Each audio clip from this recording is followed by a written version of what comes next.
this video, we are not alone. We also have Scratch with us to review the poison epics of the game.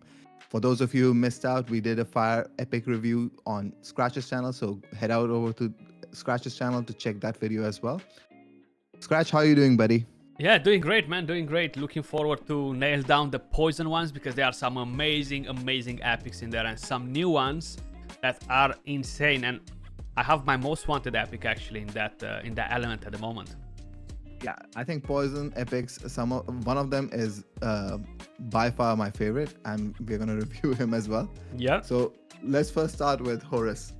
He's a good poisoner. I think he places like three poisons on his battle skill.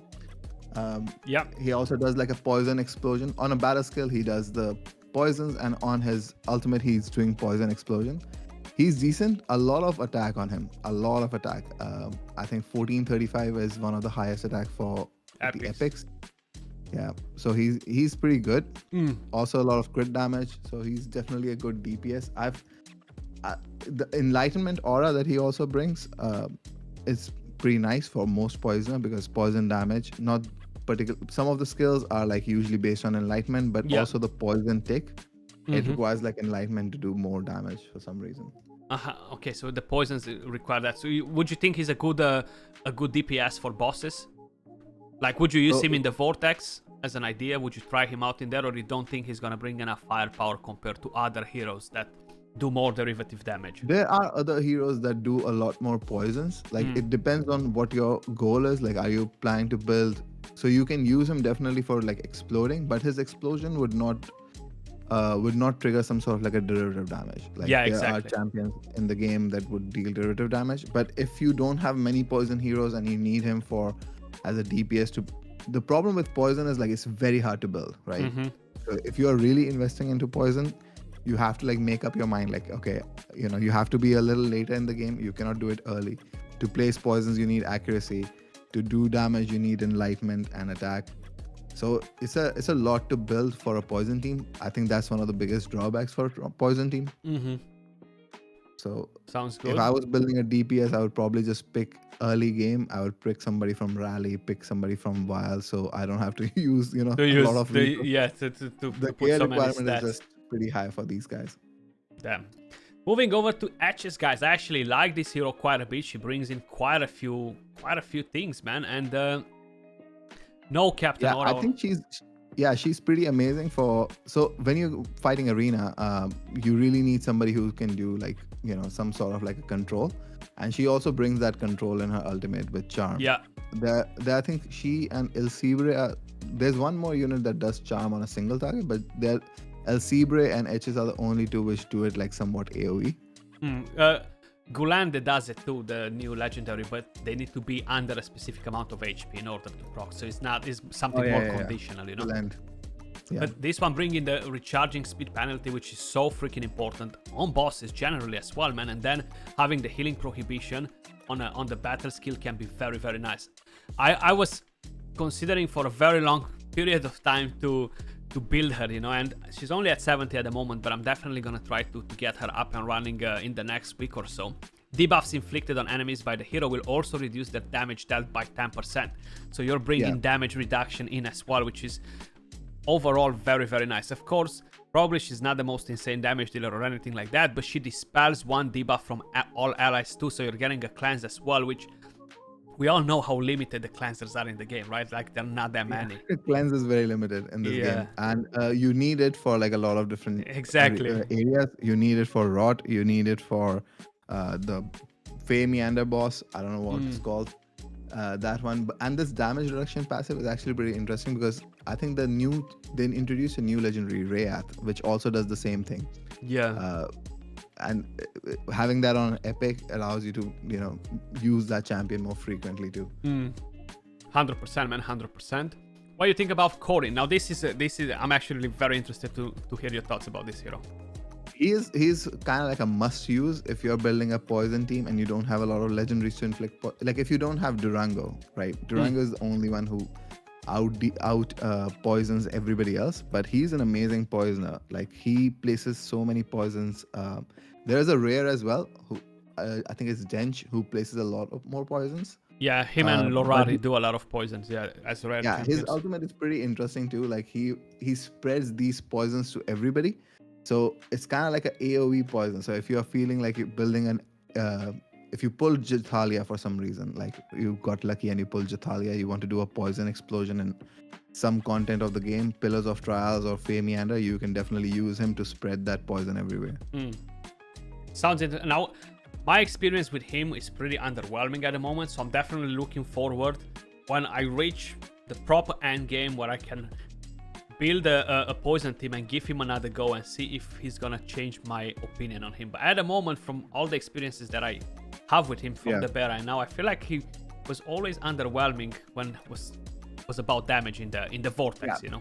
Poisoners are always hard to build because early on it's just not worth it. Like even I want to build a poison team for vortex, but I'm like just holding back because I don't have the gear, and I still have like a lot of legendary gear, but it's nowhere close to build like a poison team. Yeah. Moving over to the best epic in the entire game, Frorbart. So this is the one-man army, right? Defense aura for dungeons. You're getting the healing from the passive and dispelling of the debuffs, which is very, very nice. On a passive, a dispelling of the debuffs on a passive. Not even some of the legendaries exactly, have that. It's coming in handy so good, man. Especially in the Curse of Venom with that defense down from the orb, you know. It's actually insane to just have this randomly just popping on and just cleansing either him or cleansing a different ally, you know. And the healing that he brings, like he's my only healer that I have in the vortex at the moment. Of course, I'm not doing insane damage like you do, but I'm still able to keep my team alive only with this skill right here, which heals,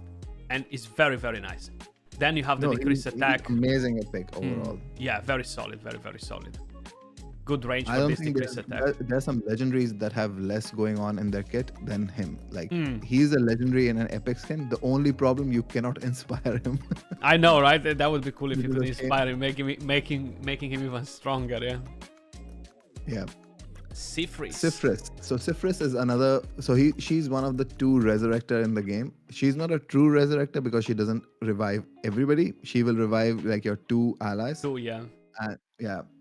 And she's pretty good for like arena and even for some of your contents where you're struggling to keep your DPS alive. Like she will just bring them back up. And would you pair her with other healers, right? Like I used to run her in the beta quite a bit. I haven't built her this time around, but I always used to have healers for her as well, just because she consumes her HP, you know, which puts her in a bad spot. Yeah, so her battle skill is pretty good. Like, okay, it's not going to be healing as much as some of like, you know, your legendaries or somebody else. But if you think about it, like this is a full AoE heal. Yeah, it's massive, There's not many. There's no even. I don't think the only one who comes close to this is Mithrasi, who has a very wide range. But even that is not fully AoE. So healing. So you can place when you're thinking about placement, right? Like you need your healer in a particular spot if they're healing on a battle skill. Like Furboss, we saw your other allies needs to be around him. Yeah. You have a freedom of placement when somebody has an AoE heal. So it's pretty good. 100%. Pretty solid. Moving over to Shink. It looks pretty cool. Love the green daggers. Yeah, the green daggers. I like the design of the champion. Same. There's a Ray champion as well, which reminds me of this one. They added recently. I forgot the name of it, but it is pretty good. It is a good poisoner. It does has the ability to do like 5 stacks of poison on her battle skill, which is pretty amazing. Yeah. Also, she strikes like 5 times on her ultimate as well. And with a 100% chance to inflict poison. Pretty so good. It's definitely a good poisoner. Yeah, it's a lot of poisons from here, man. So. So if you don't have a Drang or somebody or don't have a Corin, you can definitely use her to spread a lot of poisons too. So she's pretty good.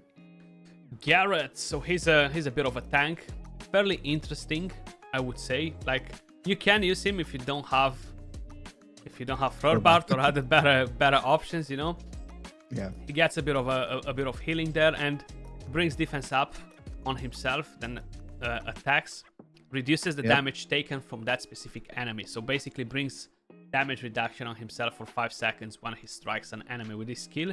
And a ultimate brings decrease attack AoE, which is pretty damn nice and fairly decent damage. The only problem is he's a defense hero. This is one thing that I don't like, man. They've done most of the defense heroes, the tanks, dealing damage based on attack. So it's kind of like handicapping their damage just to use them more as tanks, you know? Yeah, there are a lot of them who... there's actually very few of them who actually deal damage based off an ultimate. I was reviewing one of the epics before. There's an epic which does like 750% defense. Yeah, there are only a few actually. Yeah, but there are very few of them. I don't know why they did this, because you usually build them with a lot of defense. But if you look at his defense as well, like his defense is very low. He has a higher attack, I feel like he was meant to be a attack champion, but they just put the wrong name there. Yeah, I think it was like support or something. They were thinking like, let's make a support, but they changed it to defense champion. But it's still 100% chance to inflict attack down. Yeah, which I think is really nice. Good. Yeah, that being such an important buff, debuff in the game. What do you think about Garion? He's a good healer actually. So if like usually you need like these constant heals coming out. So he's a good healer. But to fully utilize this, like utilize him completely, like you really need to have something else going on in the kit. Like, there are like already so many other healers that we've seen that bring up so many other things. Like we saw Furbath who's bringing attack down, cleanse, and everything. He does bring in debuff immunity, but it's not enough, and it's just on an ally. That's kind of like how I feel. Is the Nexus that heals with him, and I'm not saying it's not good because Furbath clearly shows that it's good. But the problem is that if you don't have that decreased attack from him, you don't have other things that are really being useful, it's a bit hard to necessarily find the right spot for him, Yeah, it definitely does feel like you need a lot of... because both Poison and Fire already have like a lot of good heroes. Not many healers, I granted, but there's like if you have somebody like Furbath, you are never going to pick any of these guys. Yeah. So I think they need to bring something so they can be used in some other content. Like the healers should be bringing like some kind of like a buff prohibition or like dispelling of buffs or cleansing, something or the other that that makes them at least being used in some other content. If you pull Furbath, you can still use them. Yeah, 100%, man. Vikak, this is my most wanted epic in the game at the moment, bro. Really? Yeah, like I don't have him, and he's so solid. The passive puts accuracy penalty. I'm not sold by this, but what I'm sold by is the ultimate and the battle skill. Cleanse. Yeah, so the battle skill has a 100% chance to put the attack penalty, and you see it's AoE with a fairly decent range. And the ultimate dispels two debuffs from all allies and heals them by 15% of the target's max HP. The more debuffs dispelled, the bigger the heal, and that gets increased by 25%, and it covers the entire map. That's why I like him so much. Yeah. No, this coverage is pretty good. So, like we talked about the guy earlier, right? Garion. Garion was just healing, but like this guy, we already have like attack down. We have fully healing, so it brings a lot to the kit that you can actually use him compared to some of the other epics in the game. Yeah, I really hope I'm gonna pull him soon. Hopefully, with enough Starlight dice. Yeah, exactly. What do you think about Mr. Theodor? Actually, this is the hero that I picked from the Otherworld Horn event because I haven't really summoned anyone else that was new, so I got him, Ah, okay. Yeah, he's okay. I think he's decent for arena because he does bring in like some sort of a control. You can't control in PvE. You can use him in like if you're missing champions and Pillars of Trials, he can provide some sort of a control. He does bring attack down as well. Yeah. But that attack down doesn't have like 100% chance. But he's bringing in stun, which is at 100%. Yeah. So that's pretty important. Stun is one of the most powerful control debuff that we have in the game. It just prevents them from even gaining ultimate meter, which is so powerful when you're fighting waves. Yeah, his passive is also pretty lengthy. If you read about it, like his passive is pretty lengthy, but he does grant like 10% ultimate energy to your DPS unit, so it helps you out get that ultimate going faster. Yeah, I had him built initially, then I reset it and I built a different hero instead, but is not too bad. And I know we finished with epics, guys, but Lorari, I just wanted to point out, he's actually a very solid rare who brings a lot of poisons, because we were talking before about him and Denj, you know. So these are pretty good viable options as well, Lorari and Denj. Yeah. We will cover the raise as well sooner or later. Yeah. Once we're done with the epics. Awesome stuff, bro. Yeah. But thanks, Scratch, for coming here and like helping me out with all the poison heroes. A It pleasure was really as nice always. to have your input.